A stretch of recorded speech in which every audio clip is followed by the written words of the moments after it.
मकदूनिया राज्य में समय के साथ घटनाक्रमों में परिवर्तन होते रहे।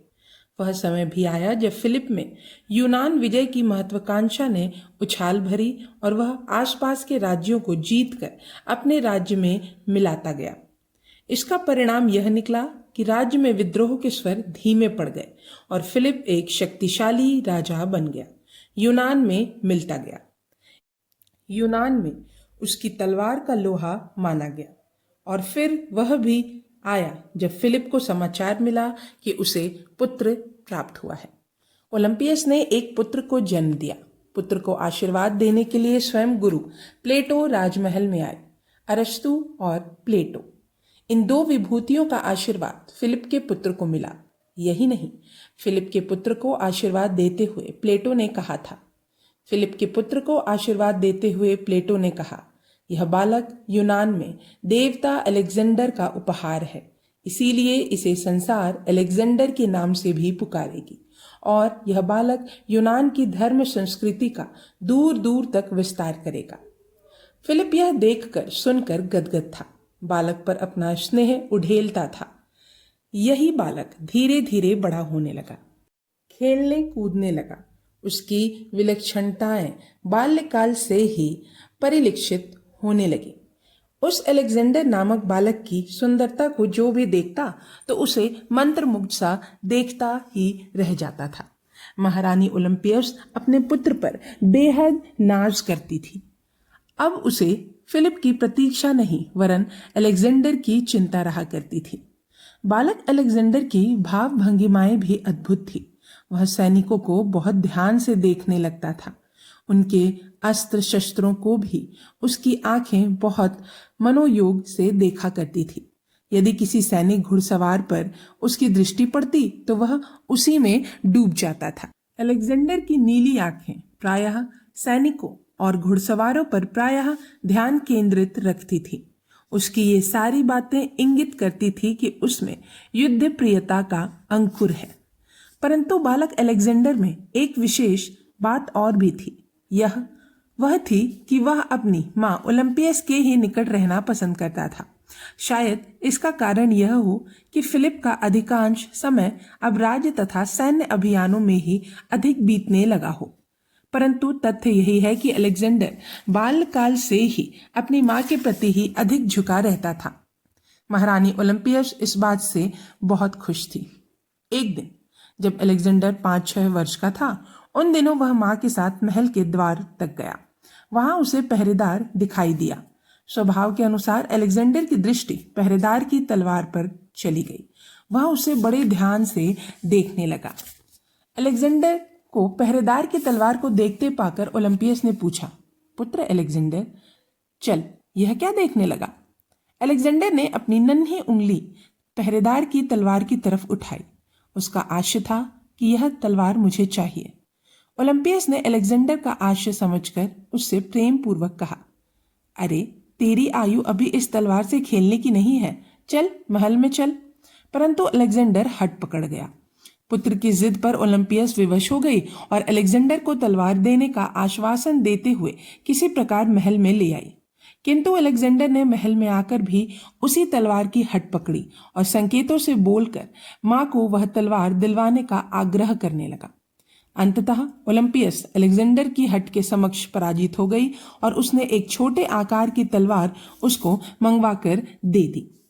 अपने लिए तलवार पाकर अलेक्जेंडर प्रसन्नता से जोर से खिलखिला उठा और तलवार को इधर उधर घुमाने की चेष्टा करने लगा।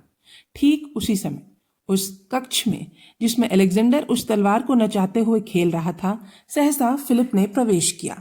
फिलिप ने जब अलेक्जेंडर के हाथ में छोटी सी तलवार देखी और उसे नचाते देखा तो उसकी भौवें सिकुड़ गईं।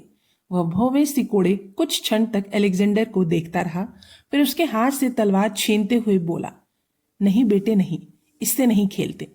परंतु सिकंदर फिलिप की तलवार छीन लेने पर न रोया न झिझका, बल्कि उसने झपट कर पुनः फिलिप से तलवार छीनने का प्रयास किया। अपने प्रयास में असफल होने पर भी अलेक्जेंडर रुका नहीं, वरन बार बार उस तलवार को छीनने का प्रयास करता रहा। फिलिप को अलेक्जेंडर का यह प्रयास उसकी घृष्टता लगी। उसने अलेक्जेंडर के गाल पर तमाचा जड़ दिया और उसे पीछे धकेल कर वहां से चला गया। इस घटना से अर्थात पिता के दंडित किए जाने पर भी अलेक्जेंडर रोया नहीं, बल्कि कमर पर हाथ रखे हुए उस दरवाजे को घूरता रहा जिससे फिलिप निकल कर गया था। उसकी आंखों में फिलिप के प्रति आक्रोश भर उठा था।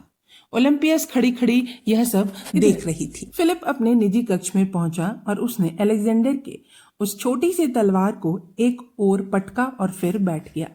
उसके चेहरे पर झुंझलाहट और क्रोध की रेखाएं खिंच रही थी। अचानक वह चौंका। ओलंपियस का स्वर उसने सुना था। क्या हुआ महाराज फिलिप, आप मेरे कक्ष से बिना कुछ कहे सुने चले आए?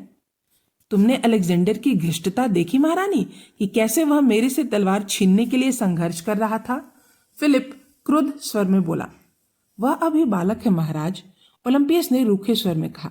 एक बालक की बात पर इतना क्रोध उचित नहीं है। तुम उसकी मां हो ओलंपियस, फिलिप के स्वर में भी शुष्कता भरी थी। तुम्हें ऐसी बातों के लिए अलेक्जेंडर का पक्ष नहीं लेना चाहिए।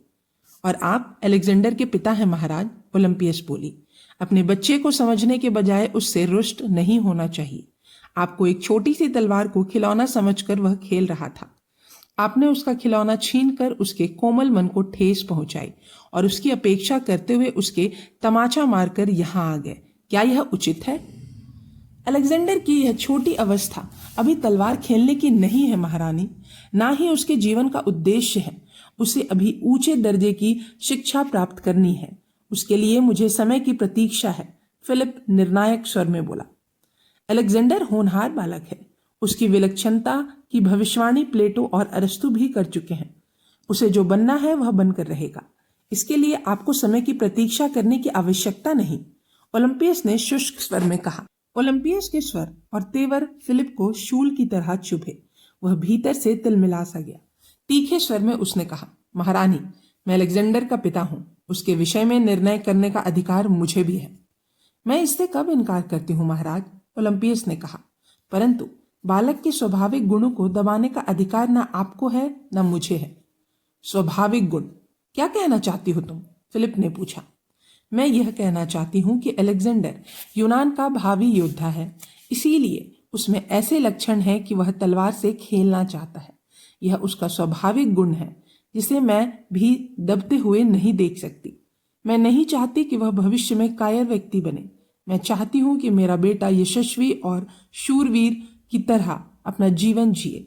इसीलिए यदि उसमें बाल्यकाल से ही ऐसे गुण प्रकट हो रहे हैं तो यह मेरी भी प्रसन्नता का विषय है और आपकी भी, क्योंकि यदि पुत्र अपने पिता से अधिक योग्य, अधिक वीर, अधिक सुंदर हो तो पिता को प्रसन्नता होनी चाहिए।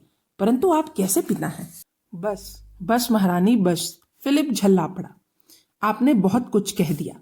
आप अपने कक्ष में जाएं और मुझे अकेला छोड़ दें। फिलिप के इस व्यवहार से ओलंपियस खिन्न मन से लौट गई। आज पहली बार फिलिप ने ऐसा व्यवहार किया जो ओलंपियस के लिए काल्पनिक ही था। यहीं से ऐसा क्रम शुरू हुआ जिसके कारण फिलिप का ओलंपियस के प्रति आकर्षण और भावुकतापूर्ण संबंध लिजाहट से भरने लगा। अलेक्जेंडर की आयु अब 7-8 वर्ष की हो गई थी। फिलिप ने उसे अरिस्तु के शिष्यत्व में रहने को भेज दिया ताकि उसके सानिध्य में वह उन्नत शिक्षा पा सके। अरिस्तु का माइजा नामक स्थान पर विद्यालय था जहां अलेक्जेंडर को शिक्षा लेनी थी। वह पढ़ने में कुशाग्र बुद्धि का था, जिस कारण अरिस्तु को वह स्नेह पात्र भी बन गया, किंतु योद्धा के गुण में भी उसमें परिलक्षित हो रहे थे। अलेक्जेंडर प्रायः सैनिक अभियानों के बारे में सुनता। जब भी वह ऐसे अभियानों के बारे में सुनता था तो उसका मनोयोग देखने योग्य होता था। उसने घुड़सवारी भी छोटी सी अवस्था में सीख ली थी। अल्प आयु में घुड़सवारी में पारंगत होना असाधारण बात थी। जब अलेक्जेंडर 15-16 वर्ष का हुआ तो वह एक दिन राजमहल से कुछ दूर एक मैदान के पास से होकर गुजरा था। उसने देखा कि वहां घोड़ों के सौदागर खड़े थे। एक बिगड़ैल घोड़े को वे बेचना चाहते थे, इसीलिए घोड़े का बिगड़ैलपन दूर करने के लिए उनमें से एक सौदागर प्रयत्न कर रहा था। वह घोड़े को दौड़ाने लगता तो घोड़ा बिदक उठता था और सवार को अपनी पीठ पर चढ़ने से पहले ही दूर छिटकने पर विवश कर देता था।